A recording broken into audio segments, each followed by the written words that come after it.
Alright, ladies and gentlemen, we are back. Paladin here with another video. So, you guys might be wondering a bit as to where the hell I've been and what the heck I've been up to. I've actually been looking into trying to do some TBC PvP video content. I've been perusing some of the other TBC, how do I say, like guides where they talk about Paladin, Paladin this, Paladin that. And surprise, surprise, it's almost impossible to find any good information on Paladin PvP. There's a metric shit ton of information on Paladin PvE, of course, but people basically just gloss over Paladin PvP as they often do. So from my perspective, I'm basically like, ah, crap, here we go again. So, how do I put this? I actually have very little TBC private server experience. I have not played Burning Crusade since actually playing Paladin in Burning Crusade. So I was hoping that by looking at these videos, somebody would have the information I was looking for so that I could speak more definitively and not feel so much like I'm going to be wrong in about half or more of the things that I'm going to be saying in this video. Good news is that Talrain actually does have Paladins on TBC, and he has played multiple times on TBC Paladin on private servers. So, and I've had some discussions with him a little bit, and we're planning on doing a Palicast pretty soon to go into more detail as far as Paladin is concerned in TBC. But I wanted to make this video first and literally put my foot in my mouth on the subject in anticipation of making that Palicast, so that in theory, you know, Talrain can watch this video and he can like correct me. It'll just save us a bunch of time on the actual Palicast episode if I lay all my chips on the line here, like what I'm seeing, what I'm not, what I'm wondering, blah blah blah, things that need to be tested, yada yada. I probably should make a list of everything that needs to be tested. A primary example here of something that needs to be tested is this is a Ret Reckoning style that I need to look into come Classic TBC.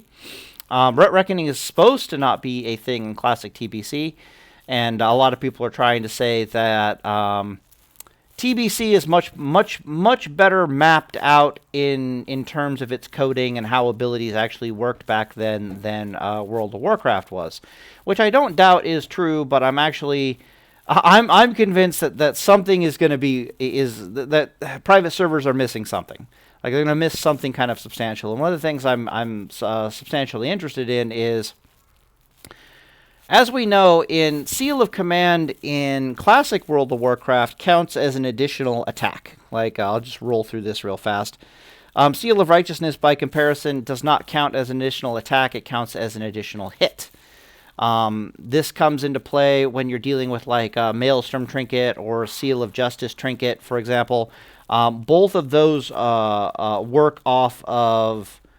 They need an additional attack. So I think they can only proc like one time per weapon attack, which means that Seal of Command has the ability to proc Hand of Justice, and as a proc, it can proc Maelstrom Trinket. A Seal of Command proc in Classic World of Warcraft can proc anything, because it is an additional attack, because it is coded as an additional attack. That's why it has to run the Seal of the Casino. It has to run block, dodge, parry, and miss, whereas Seal of Righteousness does not run any of that gambit. It's just an extra hit on top of your additional hit. The point I'm making is that it depends on how the code is written as to what Seal of Righteousness is going to proc versus what Seal of Command is going to proc. This is classic WoW. If the code is written as such that something procs on hit, then Seal of Righteousness will proc it. If the code is written as such that it literally needs a weapon swing, like in order to affect it, then Seal of Command will activate it, but Seal of Righteousness will not activate it. Why the hell is this important? Well, on private servers, Seal of but then there's that other thing. So on private servers, Seal of Command, to my knowledge, didn't proc like Hand of Justice and all that kind of stuff. I could be wrong. But I know that Seal of Command on private servers had an internal cooldown of like, I forget what it was. It was like 8 seconds or something like that. where it could only proc like once every 8 seconds, whereas in Classic WoW, every single weapon swing has a chance to proc Seal of Command. Let's see here. I do believe it is PPM though, so you're far better off using a slow one-headed weapon on those grounds, whereas on private servers you're better off using a slow weapon because of the internal cooldown issue. For Seal of Command, you're better off using a slower weapon due to the PPM issue, but it does effectively, the way it's coded in Classic World of Warcraft, Seal of Command is a viable thing for fast one-handed playstyle, which is bizarre, but it actually is. So, what the hell am I trying to get at here? Well, you can see they've changed our reckoning significantly to say, gives you a 10% chance after being hit by any damaging attack that the next 4 weapon swings within 8 seconds will generate an additional attack. Now, on private servers, the way they have Seal of Command coded, this extra weapon swing Bloody Haw would not have affected Seal of Command, because like things like Hand of Justice and Maelstrom Trinket weren't affecting Seal of Command. But in Classic World of Warcraft, for all extents and purposes, a Seal of Command proc is, in fact, an additional weapon swing. It does have to run the gambit of block, dodge, parry, and miss. So it'll be very interesting to see if these two actually interact together on TBC or not, based upon the coding. This is worded ambiguously enough by saying a weapon swing that it might not affect it, or they might have changed the code to Seal of Command. But it's just something that needs to be tested. If these two things are in fact interacting together, if Seal of Command is in fact proccing Reckoning charges for additional attacks, then Reckoning might actually be a thing. If it is not, then Reckoning is probably not a thing in Classic in TBC. Oh, okay, so that's one thing that needs to be tested. Other weird things are, we need to talk about Argent Defender here in a second. But let's start with an overview of Paladin PvP in general in TBC. So, where do I want to begin with the overview? Probably should check to make sure I'm still recording. Yeah, okay. Okay, so overview. So, things actually change very little in the grand scheme of things between Classic World of Warcraft and TBC as far as all the matchups are concerned. Like, what to do might change a little bit, but the rock, paper, scissor and the chess game doesn't change all that significantly. And the main reason for this is because, again, I might be talking out my ass here, is because they didn't actually step away from Classic WoW in significantly, unlike other expansions like Burning Wrath of the Lich King, for example. So I'll give you an example. So it seems to me that going from Classic World of Warcraft to TBC, they've increased everyone's hit points by like 150%, and they've increased everyone's damage output by about 150%, which means that the flow of combat kind of remains almost identical despite having additional tools at your disposal. Like the DPS increase is part of it's coming from the gear, but the other part of it's coming from additional abilities that each class has. But then you get like resilience is in the game, so I think it's like your HP totals literally double, but then resilience and other factors are in the game. So it's just, they didn't step away from the Jedi curve very significantly. They didn't step away from the math and the formula very significantly. So there's not really much to talk about as in concerns with how certain matchups change. Like, oh my god, this class, it couldn't do any damage, but now it does metric shit tons of damage. Watch out. Like, no, that's not really a thing. It's literally like, it's going to take almost the exact same amount of... You're going to be able to take the exact same amount of globals you could in Classic World of Warcraft. You're going to be able... Your healing's going to be almost identical in its effectiveness per global. And things just end up flowing almost identical despite all the changes. That's just my overview layman's interpretation.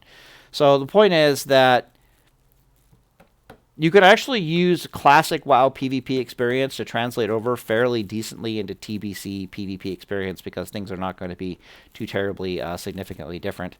Holy's got... There's some interesting little abilities here and there that are kind of a big deal. For example, increase resistance to stun effects by an additional 10%. So now we're basically like a generic orc with a 15% stun resist chance.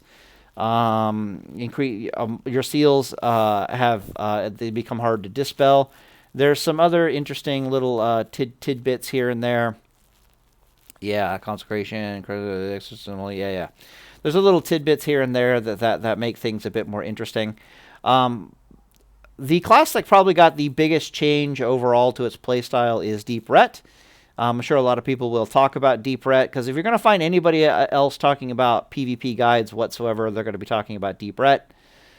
Deep Ret it's good, it's solid. Everything that was wrong with it in Classic World of Warcraft is fixed in TBC. Everything that was wrong with Prot is fixed in TBC. TBC is just a really, really good time for Deep Ret, and it's a really good time for Protection Paladins, and it's a really good time for time on target Paladins of all shapes and sizes. It is a bad time for Ret Reckoning. Ret Reckoning might die, but if Reckoning and Seal of Command, based upon the way Seal of Command is coded in Classic World of Warcraft, ends up being a thing, fully expect Ret Reckoning to be back. Ret Reckoning will likely be a thing. Pursuit of Justice is also of interesting note as far as the talents are concerned, because I'm pretty sure that this 15% increased movement speed is... Yeah, it doesn't stack with other effects, but I think other players can only get like 10% at most. Like, I know movement speed on boots in Classic is like 8% movement speed increase, so... It's the Paladins just naturally run faster. I remember that being a thing in TBC. Paladins just being able to run constantly a little bit faster than everybody else. It's also important to note that Seal of Justice, the judgment on Seal of Justice in TBC is amazing.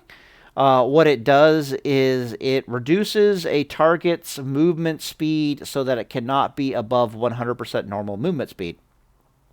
So if you hit a druid in travel form with Seal of Justice, they will move at 100% normal movement speed, and they'll gain no benefit whatsoever, either from any movement speed increases whatsoever.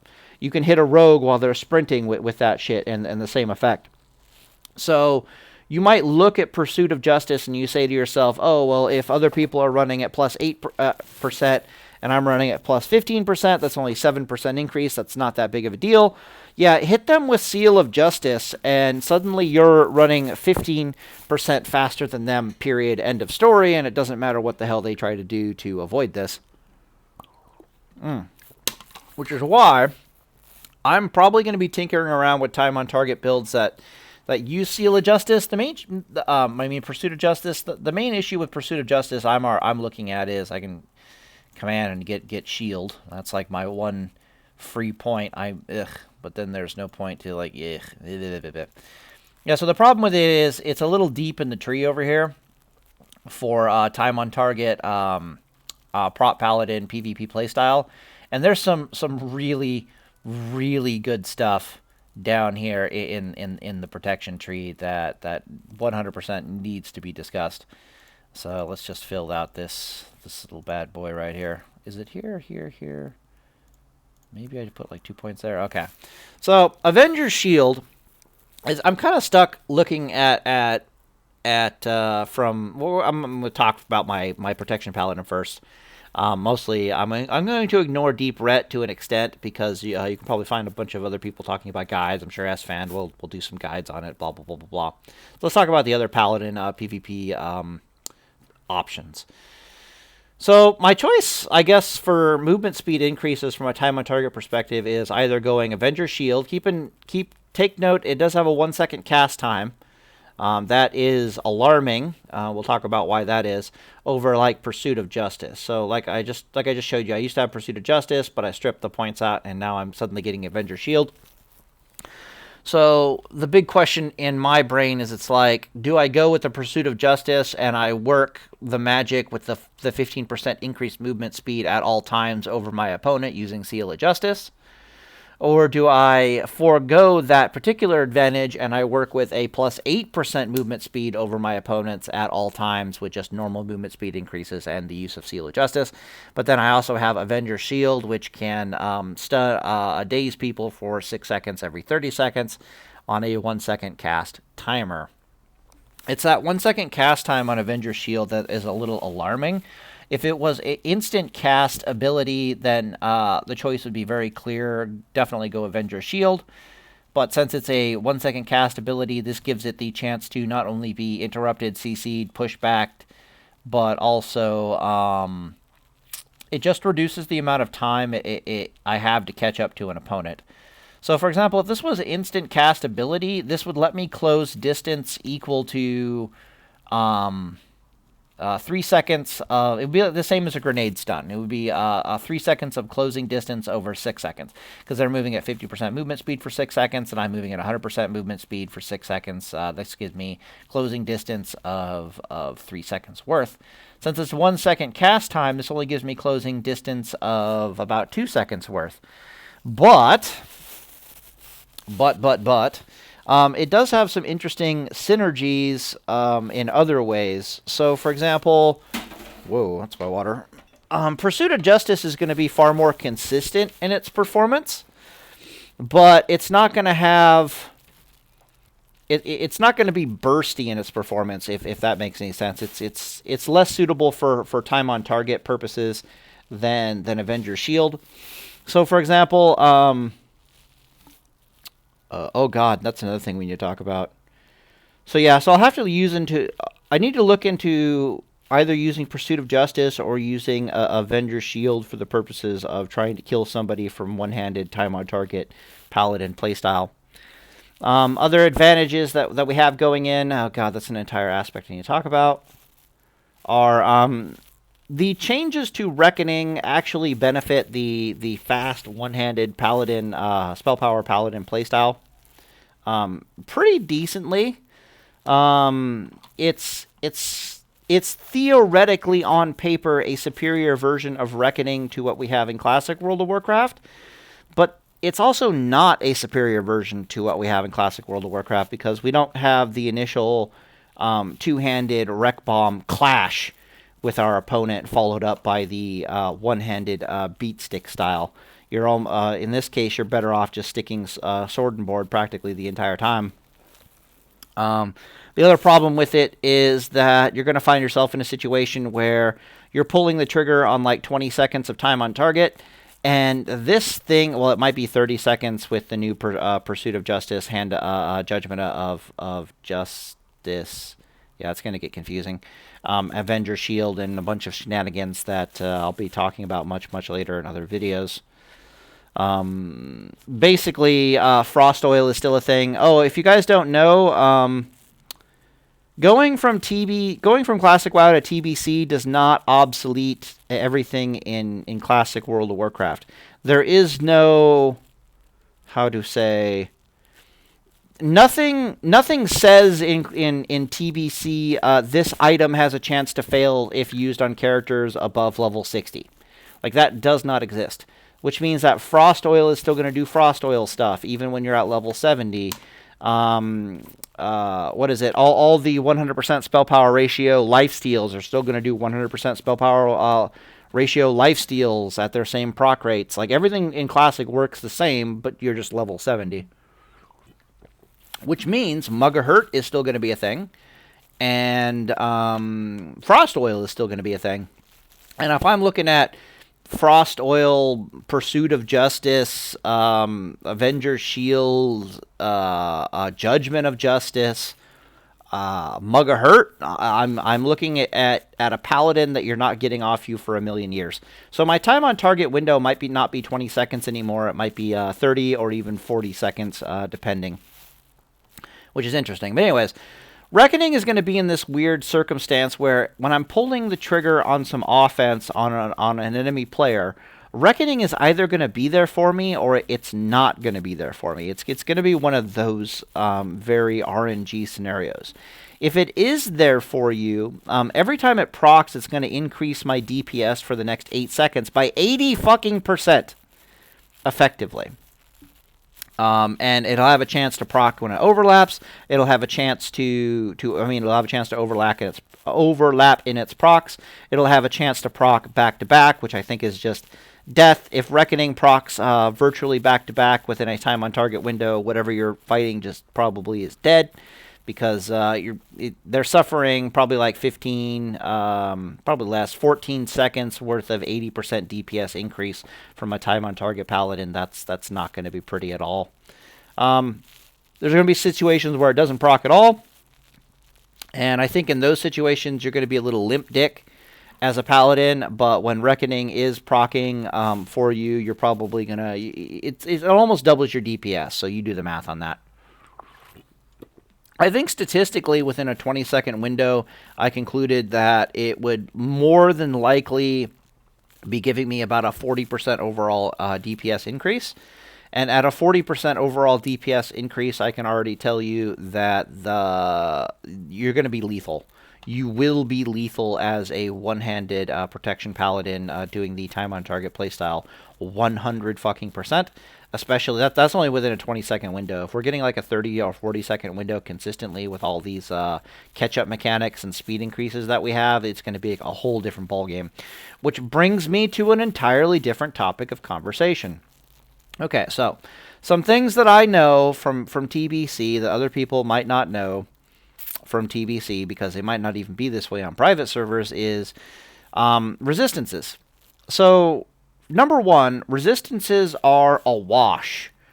You are in an ocean of resistance gear in Burning Crusade. There is more resistance gear available in Burning Crusade than probably every other WoW expansion put together. And I'm not fucking kidding with that. There's more resistance gear than Classic WoW, than Wrath of the Lich King, and then all the expansions after that, Cataclysm and onwards. In TBC than there is in every other expansion put together. It is absolutely insane, not only how easy it is to get the resist gear, but how abundant the resist gear is in Burning Crusade. You should also be a little careful. There are some quests that I remember, especially at the beginning of like Terracar Forests, that some of the quest rewards give resist gear, and that resist gear is often Abyss resist gear for the entire game. So you can theoretically screw up your build path ever so slightly by picking the wrong quest rewards. I remember there's like some Hakama fallen jackasses at the beginning of Terracar Forest, where they have like a quest chain. At the end of the quest chain, it gives you some piece of resist gear that if you screw that up, it was kind of abyss. At least when I was looking into, well, Wowhead was garbage back in the day, so don't quote me on any of that. I was also asking Talrain, like, how abundant is pen gear in TBC, and the answer is it's not very abundant. Like, it's there, but it's nowhere near in comparison to the resist gear that is just... It's just an ocean of resist gear. Like, it's hard to describe. So I'll attempt to describe it. So, in TBC, my fire resist aura, my resist aura as a paladin, okay, my hit points double in my gear. Maybe they increase by a factor of, like, my effective hit points increase by a factor of 1.5. My actual hit points, they effectively double from Burning Crusade, from Classic WoW. My resistances, literally, my resist auras go from doing 60 to 70. Okay, let that sink in for a second. They go from doing 60 to 70, which tells me right off the bat that my resistances for my auras are not effectively doubling in their effectiveness, unless the math on the resistances is centered around we only went up 10 levels, therefore the Jedi curve with the resistance gear, it went up by 10 points. In other words, my resistances at 60, at level 60 resistances at level 60 is going to be the same effectiveness as 70 resistance at level 70. Why this is consequential is because you can very easily in TBC be running around with over 550 fire resist. You can be running around with over 400 arcane resist. You can be running around with over 400 nature resist. You can be running around with over, I think it's like you can start approaching 500 shadow resist pretty easily with yeah, in TBC, and then the last one's like frost resist. Yeah, you can get like 500 frost resist pretty easily in TBC, and apparently the pen gear is not as abundant as it should be, considering these number values that I just spat out to you. A lot of the lion's share of there are some set. And what's worse about this resist gear is it actually has stats. It's like stamina resist gear, or stamina strength resist gear. Like it's not fucking around resist gear. Yeah, back in the day when I was playing TBC, I tried to do like some RP shit with my Blood Elf Paladin. I wanted to build like a Spellbreaker Paladin from Warcraft 3. So I ran around looking into all the resist gear, and I remember my standard PvP resist gear set that I put together entirely without rating at all. I could get like 250 to all resistances, no problem, and then I could pump up any one resist I wanted to above 400, no problem, with the sole exception of Arcane Resist, which I could only pump up to about 350, give or take. Now, keep in mind, these are resist numbers that are slightly below double. They're almost double the amount of resistances that you can get out of Classic World of Warcraft. And the resist gear in Classic World of Warcraft does not come with stamina. It's like literally you have to choose between stamina and resists. You can't have both in the same gear, whereas in TBC they actually come on the same gear. And yes, my gear was like, it was like resist gear with sockets in Burning Crusade, and then I put like nothing but void crystals. So I had like literally like 20 fucking void crystals on my character. If you don't know what a void crystal does, it adds like 4 to all resistances to your character. So I was just running around like, rather than like having an extra like 2,000 or 3,000 hit points, I just had like plus 80 to all resistances, which was absolutely fucking retarded. But it was what it was what it was, and it actually worked rather spectacularly. I had a blast playing that guy. It was it was one of the funnest creations I ever made in World of Warcraft.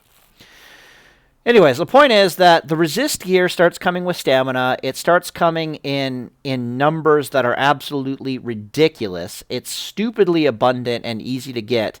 And then it's like, if the auras are anything to go off of, it's insane. Resist gear is insane. Now, if I had to do it all over again, which apparently I do have to do it all over again, I would absolutely not stack resistances anywhere near to the extent that I did before. I would not go full retard on it. I would not be Drakova.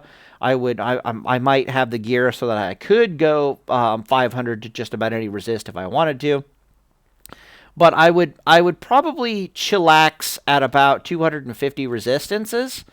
Or really push certain resistances like fire resist or frost resist, probably more fire resist, and focus more on the combat stats with the gear. But just know that resistances are absolutely a thing in TBC, and they are absolutely underrated. Okay, other things that I probably know that other people don't know because they're not on private servers, or likely not on private servers, is how resistances actually work. Maybe they got this right on private servers.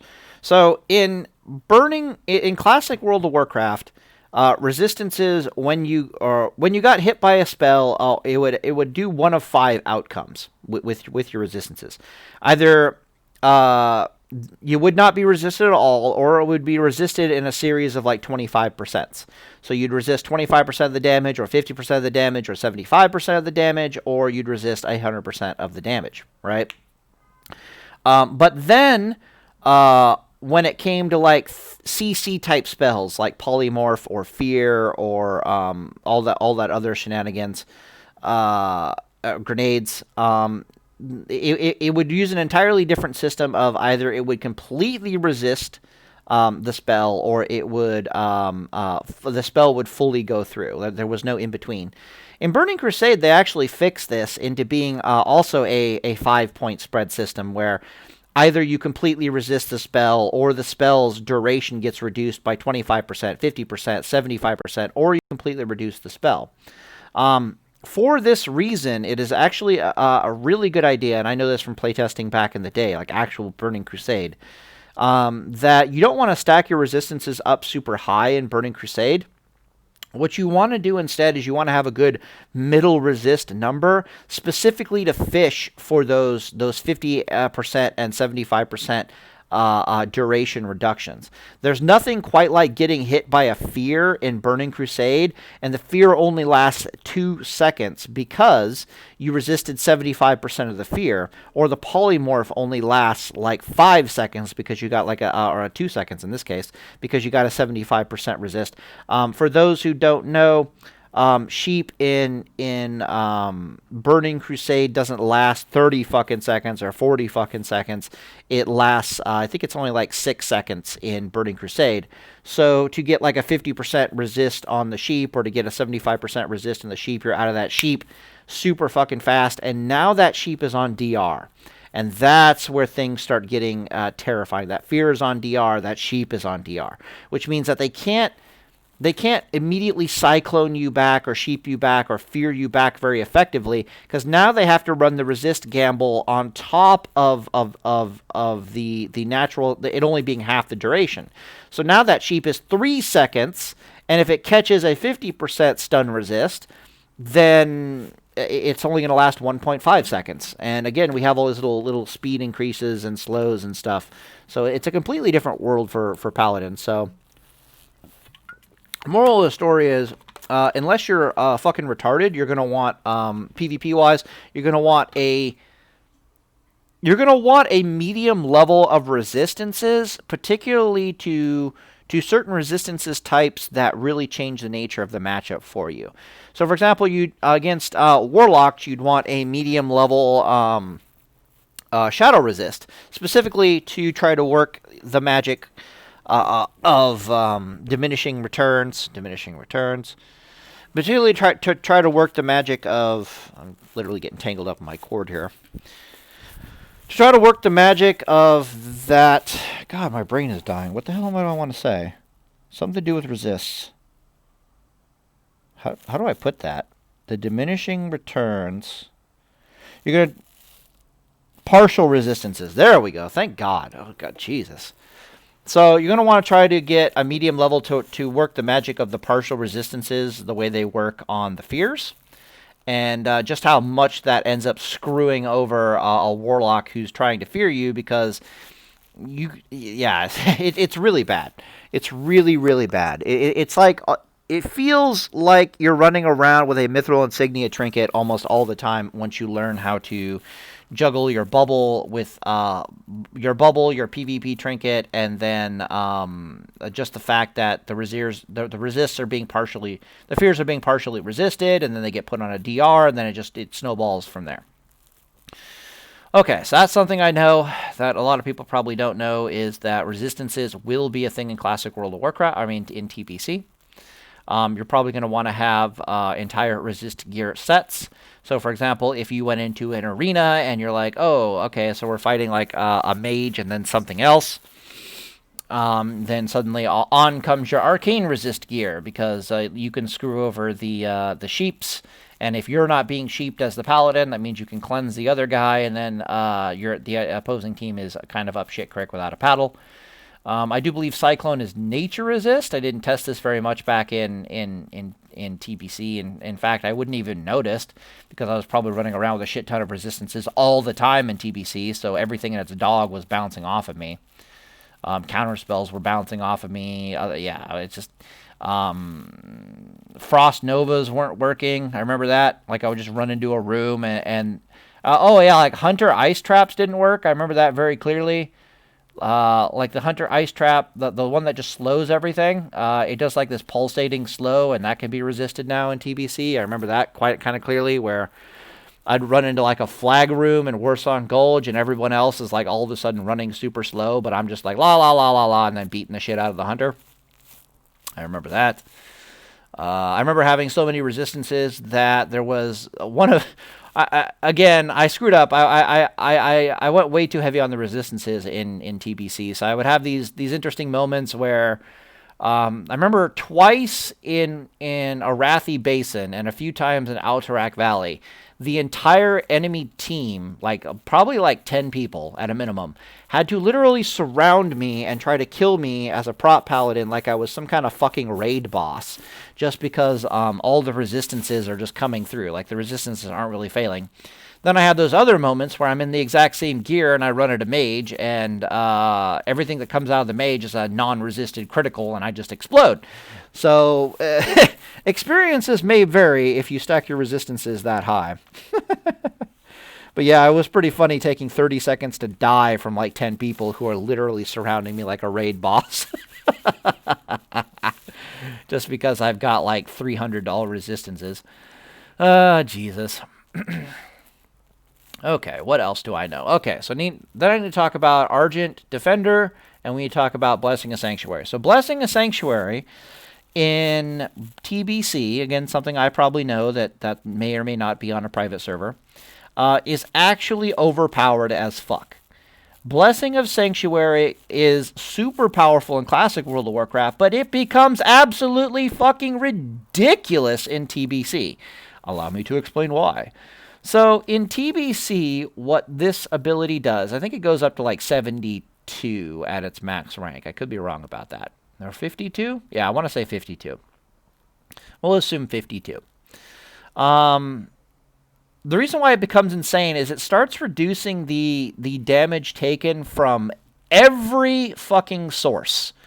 Unlike in Classic World of Warcraft, where, for example, dots in Classic World of Warcraft, it'll take like the damage total. Like it'll say, oh, this dot's going to do 1,000 damage over time. I cut that number by like 25. Like that's how it works in Classic World of Warcraft. But in TBC, it's every single dot tick is reduced by like 52 damage. Now this doesn't sound very significant at first, until you start realizing that you're probably going to be wearing a respectable modicum of resist gear, because we are awash in an ocean of resist gear, and it would be absolutely absurd of us to ignore the fact that we're awash in an ocean of resist gear, and apparently they forgot to balance it correctly, because 70 is the same at 70 as 60 is at 60, and yet you're giving me like 180% more resistance access? What the fuck? Yeah, I'm taking that. And the pen gear is not super abundant, apparently. What this effectively means is, if I'm sitting at, and I've had this experience a lot during TBC, if I'm sitting at like 250 shadow resistance against a warlock, and they dot me up, and I have Blessing a Sanctuary on, the dots don't do shit. Like, it's literally not even worth my mana to cleanse them. I've practiced this back in the day in TBC, like late TBC. It took me a long time as a paladin to learn not to cleanse the dots once I got a resistance gear up above a certain level, which was very easy to get, because it's just a waste of mana. I'm far better off letting the dots tick, because what the dots are saying to me is that literally it's like, you take 50 damage, you take 100 damage, you take 100 damage, you take absorb, 50 damage, absorb. And what's happening is each dot tick is having to run the gambit of those resistance checks. And each dot tick, it might be doing, let's say, it might be doing like 200 damage a tick. Maybe we'll pump it up. Maybe it's doing 300 damage a tick, right? Well, if it catches a 50% resistance, the next thing you know, it's doing 150 damage as a tick, and then Blessing a Sanctuary is cutting that down by like a third. And where things get absolutely mentally insane is when you've got like spell warding, you've got improved Fury of the Righteousness, so you're reducing damage taken by like 10%. And then you've got Argent Defender here, so you're below 35% life, which is also reducing damage taken by like 30%. These three abilities put together, Argent Defender, Spell Warding, and Improved Righteousness, are reducing spell damage taken when you're below 35% life by like 41%. So suddenly the math pans out, like, and I tested the mechanics of this back in TBC, like, 'cause I was wondering exactly what the fuck was happening and how these things interact. These things don't stack. which means it's cutting it by 35%, and then it's cutting it by 4%, and then it's cutting whatever's left by 6%. So it's about 41%. But the Blessing of Sanctuary reduction and the comes after all of this. It acts like an armor thing. So what's happening is the 300 damage tick is coming in. It's getting cut down by like 41%. So now it's doing, what is that, like... reducing it by 120, so it's doing 180 damage now. Jesus. So yeah, so it's doing like 180 damage, then it catches like a 50% resistance, so it goes from 180 to doing just 90 damage, and then it's getting cut by like 52 from there. So you're taking like 42 damage a dot tick on average, as opposed to 300 damage a tick on average, if you weren't using Blessing of Sanctuary and then the resistance gear and all these shenanigans. So by the time your resistance gear gets up high enough and you start using Blessing of Sanctuary, literally you become immune to dots. Like you're borderline immune to dots even without Blessing of Sanctuary, but then Blessing of Sanctuary just kicks it up to a whole new level. Like you were taking 90 points of damage a dot tick, and then Blessing of Sanctuary says, no, fuck that, you're taking like less than 40 damage a tick per dot tick. So when you get dotted up by a Warlock, or you get dotted up by even an entire enemy team, that's why I said that I've had experiences where in AB, entire enemy teams have had to surround me like it was a boss encounter, because I would have like literally like 4 rows of 3 or 4 rows of shit that was wrong with me. Couldn't even keep track of it. It'd be like, oh, everyone's dots and their dog are on top of me, and it just doesn't matter. It literally makes you immune to dots. Resistance is Blessing of Sanctuary, Ardent Defender, you're immune to dots. Any other questions? Okay, good. None. Sweet. All right, so what else do I need to talk about? Ardent Defender. If I had to pick abilities in these skill trees that make me want to make an entire video on how valuable they are, Reckoning might be on the list. It really depends on how Reckoning works. Ardent Defender is definitely on the list. One second here. I'm going to blow my nose real fast. Turn off the mic. Can I? No, I guess I can't. The thing that, the little rubber pad that turns off the mic fell out of my headset, so you guys just have to suffer through this. That's better. Also need a drink of water. La la la la la la la. So there are some things in the Paladin tree that are of interesting note. For example, there are the 2 damage reduction abilities. Well, technically, there's a lot of damage reduction coming out of the Paladin now. You've got 6% from all sources. You've got 10% stamina, 6% stamina increase here. You've got 4% spell reduction. You've got your shield, which should not be underestimated from a damage reduction standpoint. And yes, the Sanctuary damage reduction, the shield damage reduction, and then all the armor damage reduction synergizes, and it gets kind of stupid. Total, you also have some stamina increases here. Like if you really want to flesh it out, you can get your stamina up there pretty good.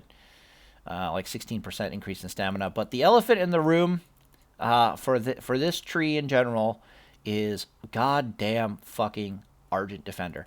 So if you recall, let's see if I can strip the points out here. If you recall, when I opened this video and I was showcasing a potential build that I wanted to use, let's see here. I'll go with the Might, even though I might want Benediction instead. Probably get that just for rating purposes. This thing is actually super important for rating, but you can go watch other guides for that. I was considering something like this, and then switching out the point like here or there, depending upon what I see, how the mechanics work. Pursuit of Justice over Avenger Shield. You'll notice that I'm absolutely refusing to part with Ardent Defender no matter what the build that I'm doing. It's like the Ardent Defender is the new Reckoning, in my opinion. It's the thing that you go down the prot tree to get. Everything else below it is nice, but this is the big boy. This is also potentially a big boy. It depends on how things work out, but if you've come this deep in the prot tree and you're skipping out on Ardent Defender, I think you're absolutely fucking retarded. But time will tell. Time will tell based upon the mechanics. So why is this ability so damn good? how to explain. So when you're below 35% life, the world changes for you as a paladin with Argent Defender. You start taking 41% reduced damage from spells, as talked about. This ability combined with your armor makes you take often combined with the Holy Shield, make you take an absolutely ludicrously less amount of damage from physical-based attacks. It really super protects your ass against things like execute. So you don't mind, you don't fear being executed anywhere near as much anymore. So you can use a lot more of your health bar is in play. Most importantly is when you start calculating, like, what exactly is this doing? What this is doing is it's increasing two things simultaneously. It is saying that you have 70% more hit points than you should have, based upon the amount of HP that you actually have, effectively.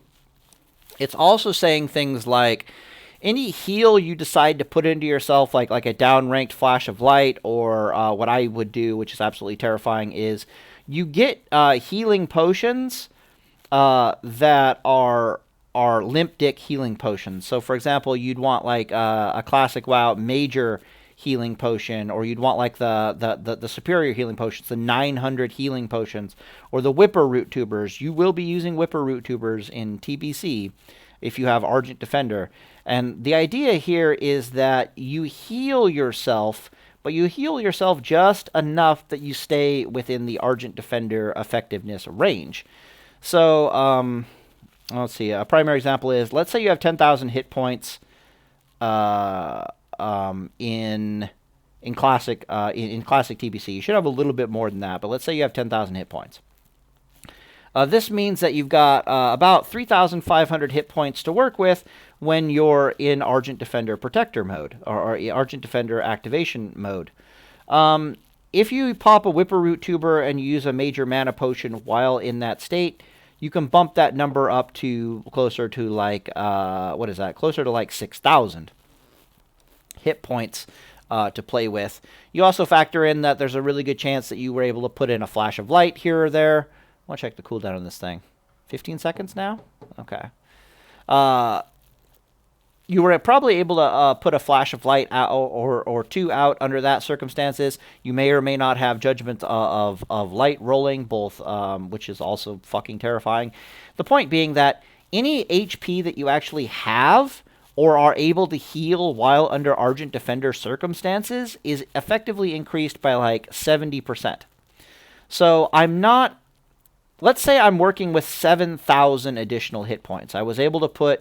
I had 3,500 base. I was using potions, and on top of that, I was able to get a heal in, or I'm doing some Judgment of Light, Seal of Light shenanigans. So I've got 7,000 hit points, even though I'm still below 35% life. Well, that 7,000 HP is increased by like 70%. Hey, Pornhub, how's it going? Let's see, calculator. What's 70%? 123 times 1.7 equals. Yeah, so I effectively, it's like you have to chew through over an entire other life bar. Now, why this is actually a really big deal is because of how Paladins still work on the mantra of we kill predominantly because our opponent is overextending. Unless you're deep ret, the one-handed playstyle, we often kill because our opponent is overextending in some way, shape, or form. They're thinking they can kill us when we're still perfectly safe. They overextend with the grenades, trying to stop our heals, and the next thing we know, we generate this time on target window. I can literally be at like 10% life, and I'm technically you've only half killed me. Because 10% life, I'm like, oh shit, I got 10% life. That means I have like 1,000 hit points. And the next thing I know, I'm like Whipper Root Tubering. I'm like, potioning. I am doing some Flash of Light, or I got some healing shenanigans in for like an extra 100. And next thing times up by like 1.7. It's like, yeah, no, rather than you having to go through that 1,000 hit points that you think is what I'm working with, no, I'm actually working with like 2/3 of a life bar. It's kind of nuts. Like the Argent Defender is super fucking troll, especially if you start working the magic. It is far more worthwhile to pop a healing potion while you're in Argent Defender than it is to pop a healing potion when you're out of Argent Defender. It doesn't matter like if it like heals you for like 3,000 hit points outside. It's disgusting. Argent Defender is disgusting. Argent Defender is also disgusting in the sense that it just increases your effective hit points like terrifyingly. So it's like we have 10,000. No, let me think about this. Okay, so let's say we have 7,000 effective hit points before we hit Argent Defender. And then after we hit Argent Defender, we've got like 3,000 effective hit points. This is a pretty accurate representation because you as a Paladin are probably going to have like 1,100 hit points, or you're going to have like 1,200 hit points, especially if you're rocking a bit of resist gear. And it's not like Argent Defender activates exactly at 35%. It needs you to be below 35%. So sometimes you get nuked at like 36% and you end up at like 5% life before Argent Defender even kicks in. But so we'll just split the difference and say that it's kicking in at about 3,000 hit points effectively.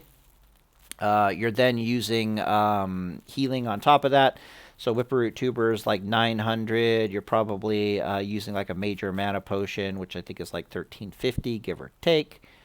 Then you're doing either Flash of Light or some Judgment and Seal of Light shenanigans, which will be like another 1,000. More than likely you'll get off more than one under these conditions. So this is probably your Argent Defender number total. Times that by 1.7. Okay, so we're at like 10,000 hit points, and I have to add like an extra. We're predicting like 1,200 HP in general, so 3,000, 1,200. So that's, I have to add the HP in before Argent Defender activated. Let me think. So it's actually 9,000. Damn. All right.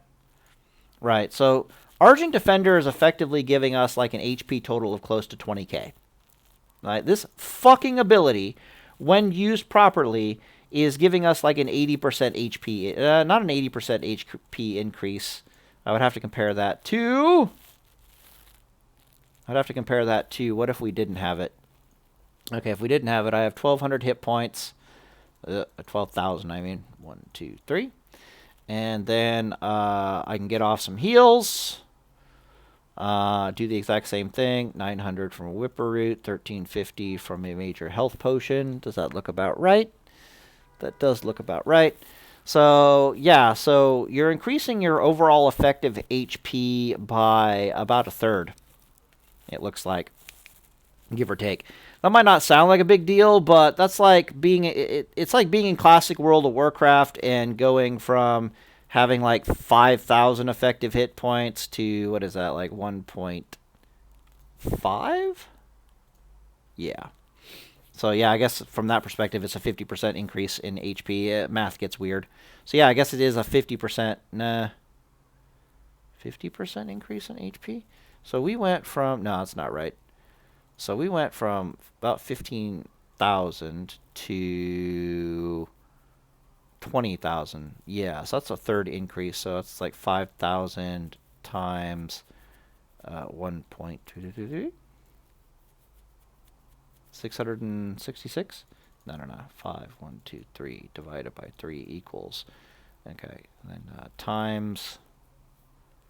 Yeah. Okay, so it is 666. Weird number. Yeah, so now you have like 6,666 effective hit points. If you don't play a lot of Paladin, going from 5,000 hit points to having 6,666 hit points to work with is like going from I live in a world where I could die pretty easily to I feel super fucking comfortable. Good luck fucking killing me. Eat shit and die. This also might be a reason why fucking Obsidian Breastplate might actually be a thing in Burning Crusade.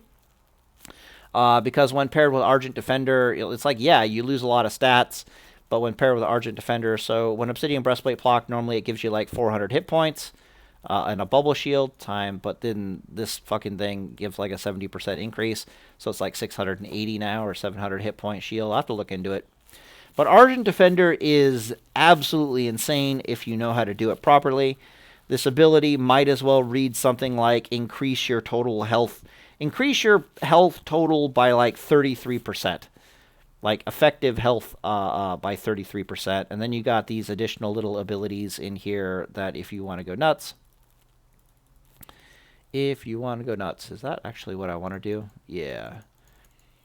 That you can pump up your HP even higher, so you can get an extra 10% HP, which Argent Defender is increasing that by like 33% effectively with good gameplay. Do we dig deeper in here, or do we go here? What else we got going on here? Huh. Yeah, not much. Okay. Yeah, so that was the last ability I really need to talk about. So now I'm going to pause the video, and I'm going to look at the other trees real fast to make sure I'm not missing anything. Stoicism is nice. I always thought Stoicism was in the Holy Tree for some reason. The thing that makes it a bit more of a pain in the ass for people to purge you, which is a really big deal. But I think there's something in the Holy Tree that's really good, but I gotta go find it. So I'm pause the video real fast.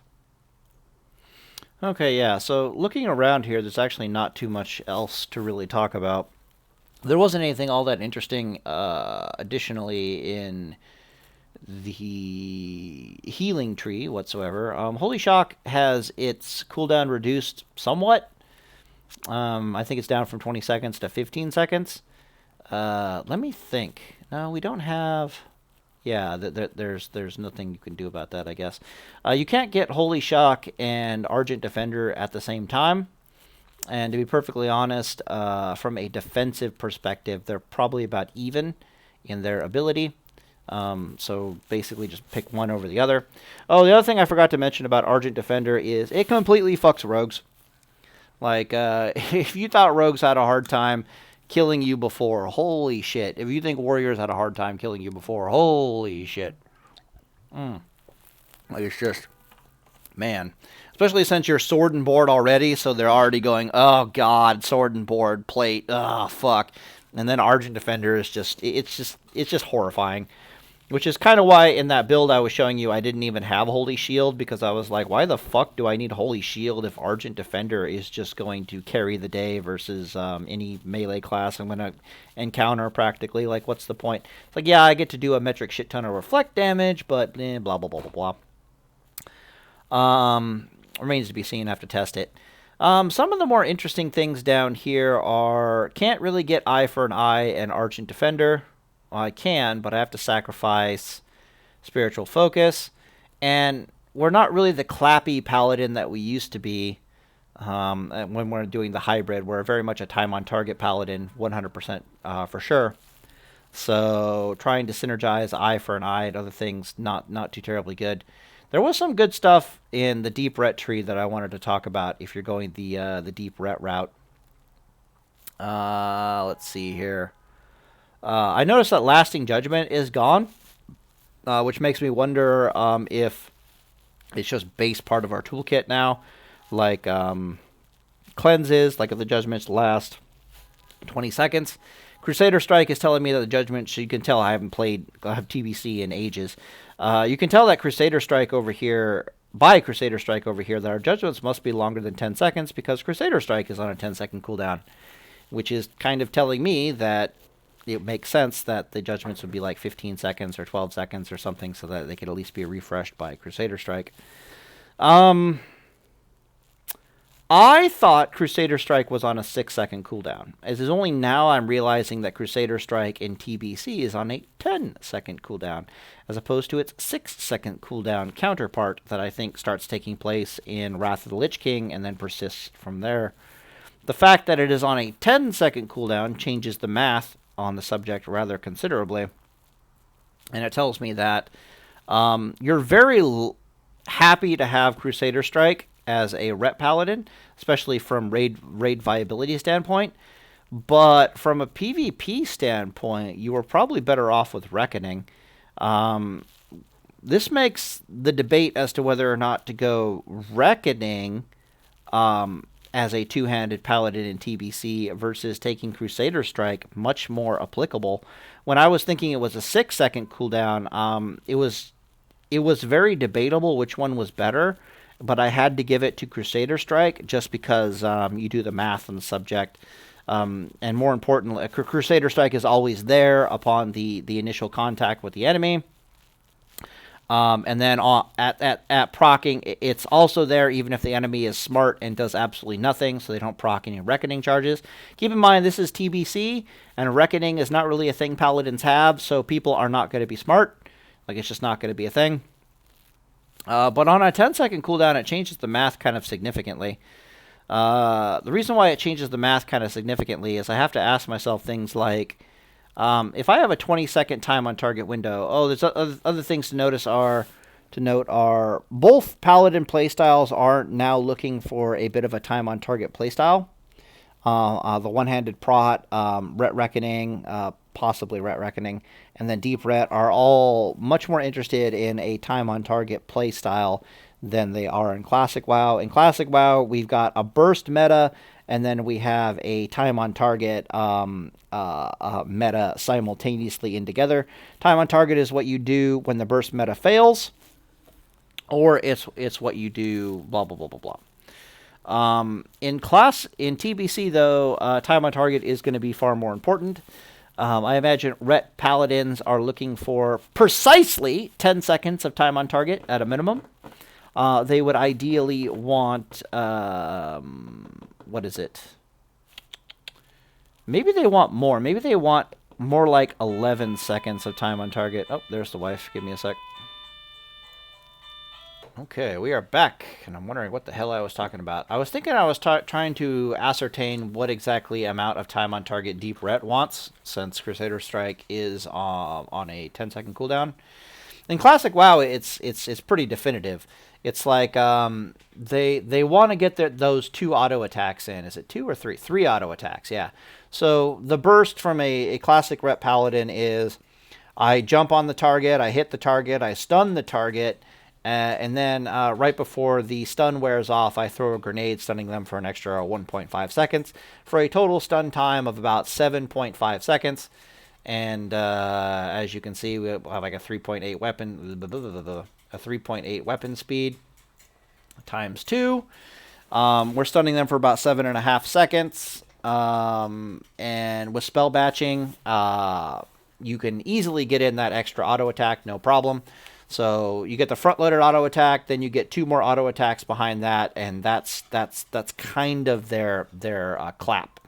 And that damage potential, if you think about crits and seal commands and all that kind of stuff, that'll pretty much do between 3 and, let me think, it'll do between 3 and 6 attacks with the seal of commands, but then all of those can crit, and I usually think of a crit in my brain as basically an extra attack.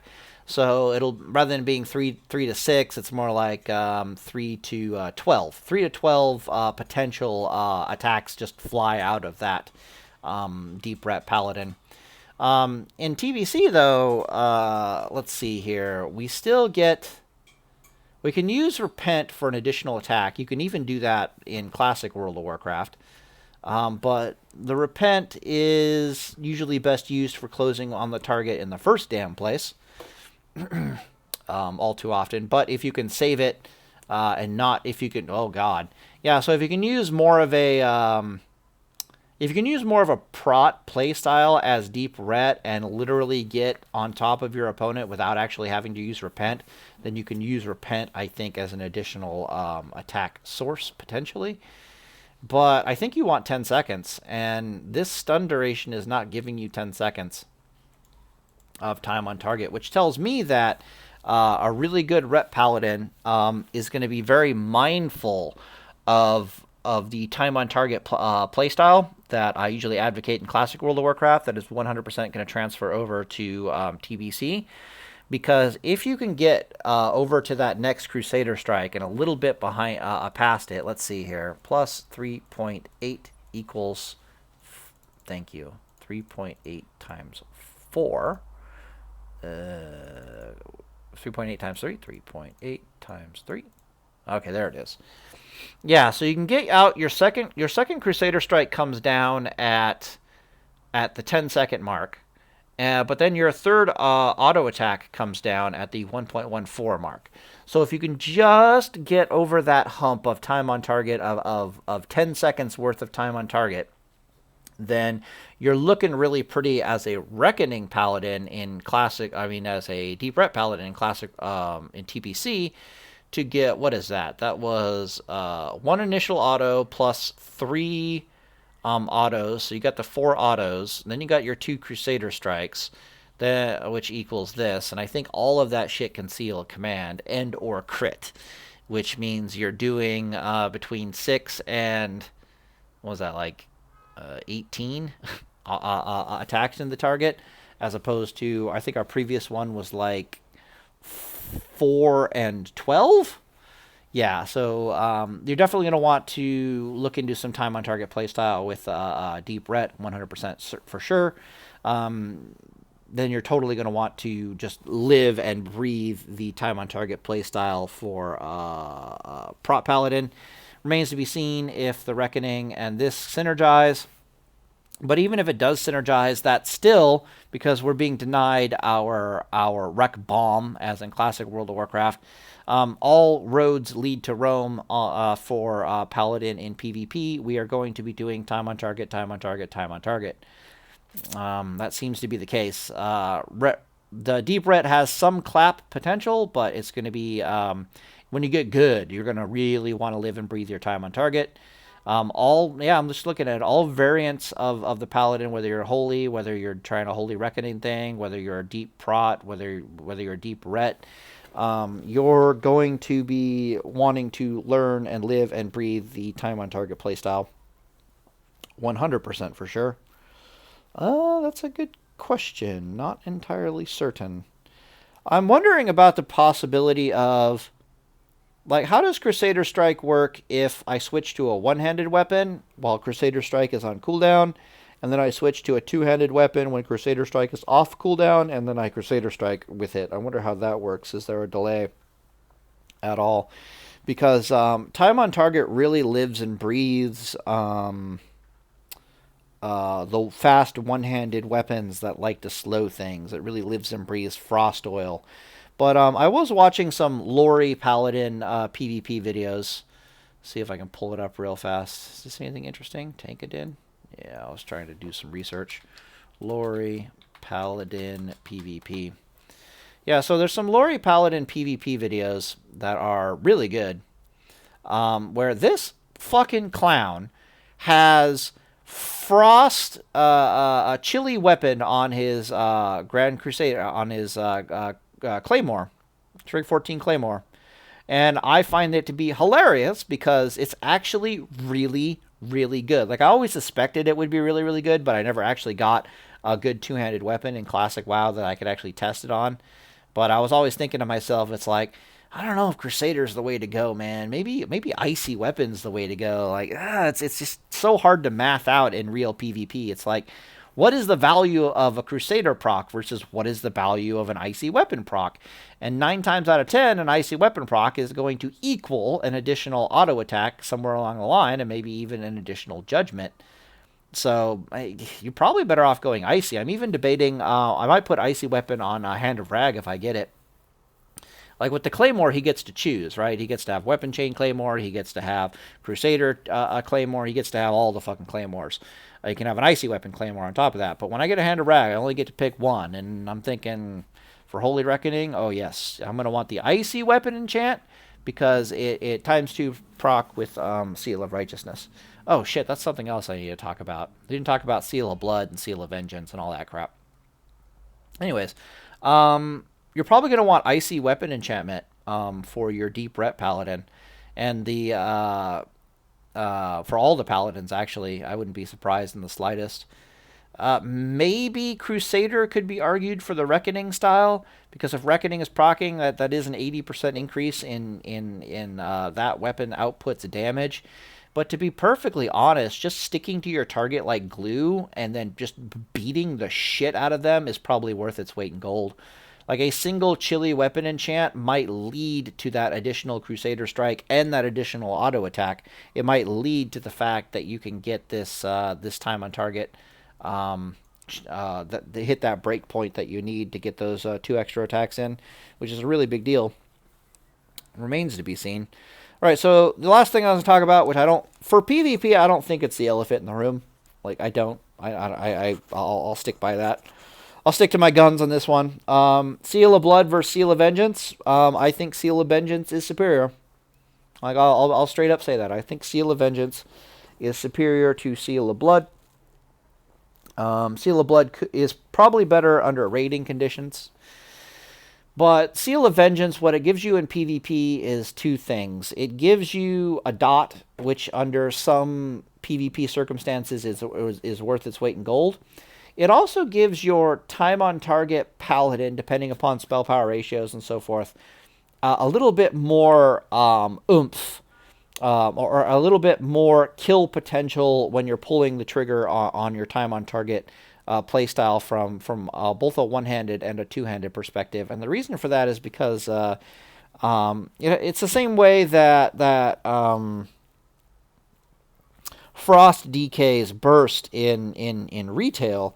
What they do is they try to put all their dots on the target, and then as the dots are rolling, then they pull the trigger on the burst.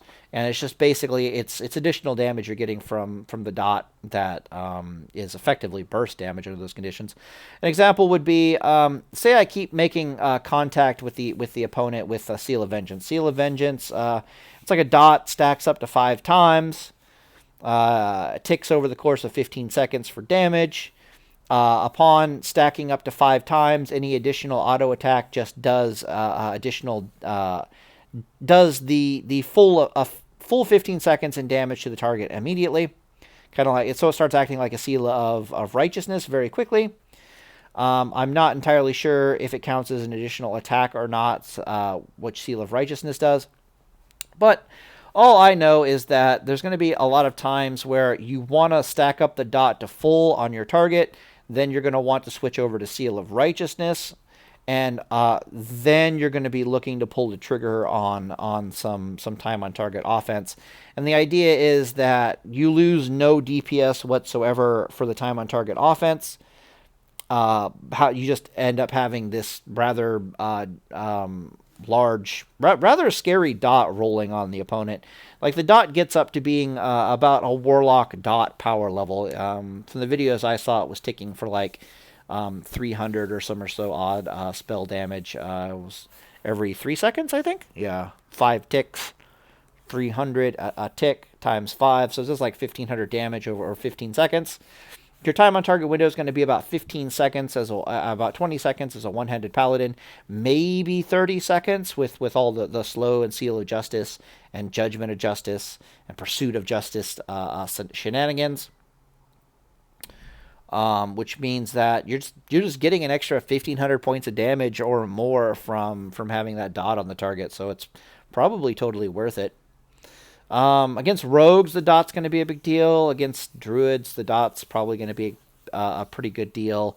Against some other classes, warriors, it'll be a big deal. It's a big deal because it's going to stop people from bandaging, and bandaging is still a big component to healing. So if you can imagine warriors they're not just going to have an issue with Argent Defender and the fact that you're a Paladin in general. They're also going to be dealing with the fact that there's this fucking 15-second dot ticking away on them. So it's going to be a thing. It is definitely a thing in PvP, the Seal of Vengeance. Seal of Blood, in my opinion, sucks a dick because it hurts you. And if we've learned anything from classic World of Warcraft, it's that in PvP, hit points are king. In PvP, you can afford the loss of the hit points and gain all the benefits thereof. But in PvP, losing like 10-20% of your HP just from attacking the opponent repeatedly is is a non-viable strategy. You're 100% gonna that's not going to be a thing you're going to really want to do. All right, so that's about all I have to say about the TBC Paladin that I know of. Hopefully I can get Talrain on and bounce some of my ideas off of him, see what he thinks. If I had to make predictions, I would say that Edward the Odd is probably still going to be a thing in TBC. Frost Oil is 100% going to be a thing in TBC. Chili Weapon Enchant is going to be a thing in TBC. Mug of Hurt is also probably going to be a thing in TBC if we can't find some TBC fast equivalent. In theory, you lose like it's probably like 50 physical DPS by wielding a fucking level 42 blue weapon from classic World of Warcraft in late TBC. But the fact that Jesus Christ, dude, the Judgment of Justice, reducing enemy movement speed to 100%. Pursuit of Justice, increasing my movement speed by up to 15%, which is so now just 15% faster. Or I have Avenger Shield to daze the target. Plus this fucking weapon that slows the target for 10 seconds. Has like a 10% chance per hit to slow the target for 10 seconds. And then Chili Weapon also has like a 2-3% chances to proc. And then Frost Oil's got like 20% chances. No, you're going nowhere. You are going absolutely nowhere. I'm going to literally beat the shit out of you for the next 40 seconds. Get fucked. And then, of course, I got Argent Defender, increasing my HP 6 ways from Sunday, so I don't really have to stop and heal myself. If I do have to stop and heal myself, I just Hammer of Justice. Like, hey, hold up right there. Like, I literally, at that point, don't need my Hammer of Justice for time on target. My Hammer of Justice just becomes there for, like, I just need to heal myself. Let me just heal myself real fast. Because the slows are so insanely real and they're omnipotent at that point that it's absolutely terrifying. You combine that with like enough resist gear, like just enough resist gear that you're shrugging off the lion's share of those CC spellcasts, and time on target Paladin in Burning Crusade, I'll say it right now, is going to be an absolute fucking monster. It is going to be horrifying to try to go up against a time on target Paladin in Burning Crusade. Hopefully we can make Ret Reckoning work. Hopefully there's some synergy between these two. If you can't make Ret Reckoning work, then the variant of Ret Reckoning that I'm a huge fan of, which is technically a one-handed time on target build, is going to be this, which was the thing I think I showed at the beginning of the video.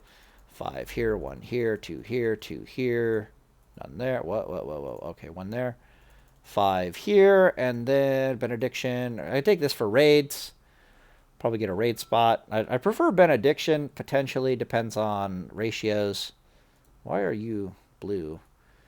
Probably want parry, but then again, you take this for raiding too. Let's see here. Critical strike chance all attacks made against the target by additional 3%. Maybe. Nah, parry's fine. I don't need parry. What the hell am I talking about? Probably the improved judgment. I probably don't need parry. Like, I probably don't even want to parry an attack. It's like, oh, I get some parry haste, but it's like, okay, what? I could have been a reckoning charge. Why did I want to parry?